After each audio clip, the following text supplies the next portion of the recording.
Tu as Peut-être que si le cinéma français se bougeait le cul, un énorme, Le cinéma français, ça pue la merde. énorme ferait du bien au cinéma français de ne plus être subventionné, parce qu'on n'aurait plus de cinéma français. problème putain de connard en fait. avec le cinéma français. Ça date pas d'hier, et va falloir qu'on en parle. Le cinéma français, c'est nul à chier. Comme d'habitude, je recontextualise brièvement, ensuite je vous explique. Je t'apprends rien si je te dis que le cinéma est littéralement né en France. Par les frères Lumière. Il a évolué avec Méliès et s'est imposé avec la nouvelle vague en 1960. Mais petit contexte, en 1945, c'est la fin de la guerre. Il y a un plan entre les États-Unis et la France pour diffuser leurs films dans notre pays, mais tout de suite, pour contrer ça, le cinéma devient un institut. Avec le CNC, le Centre National du Cinéma. Le but, soutenir la création contre la domination américaine. Le billet de cinéma que tu vas acheter, le DVD ou l'abonnement TV, il y a une partie là-dedans qui est reversée pour être réinvestie dans le cinéma français. À partir de là, t'as tout compris, normalement, tu me suis. Et là, t'as compris que le système américain, il se passe plus sur la rentabilité avec des financements privés. Là où les Français poussent un soutien institutionnel pour encourager la créativité et la liberté artistique. Un cinéma beaucoup plus personnel, beaucoup plus posé, l'art du plan séquence, du silence et de la beauté. De Berlin aux États-Unis, tout le monde reconnaît que la nouvelle vague s'impose. Dans les années 70-80, le cinéma américain, avec des blockbusters, il permet de rêver plus grand. Des effets spéciaux,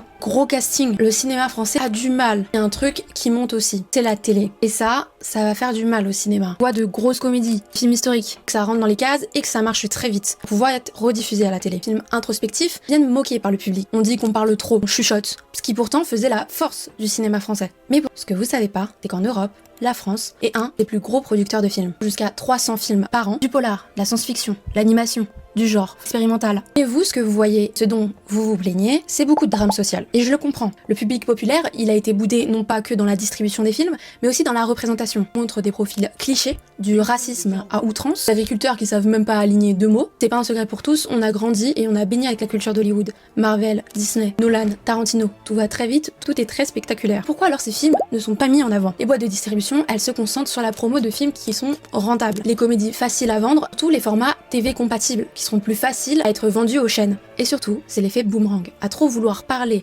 de mauvais films, on voit que eux, sans s'intéresser aux autres films, sans les mettre autant en avant. Et côté cinéma, les choses changent. Je pense à des films comme L'Histoire de Suleiman, qui a fait plus de 500 000 entrées en France, réalisateurs comme Alice Diop, Sébastien Vanitschek, Julia Ducournau, un cinéma plus riche, plus expérimental. Le système, il est pas fait pour que tu t'intéresses à tous les films. Et j'ai l'impression qu'avec les réseaux sociaux, on prend conscience de ça. Alors je dis pas que tout est résolu, on peut très bien aimer un cinéma populaire, autant qu'un cinéma dit auteur français. Et on peut être objectif tout en aimant les deux. Et c'est important, d'avant de critiquer, allez voir ces films.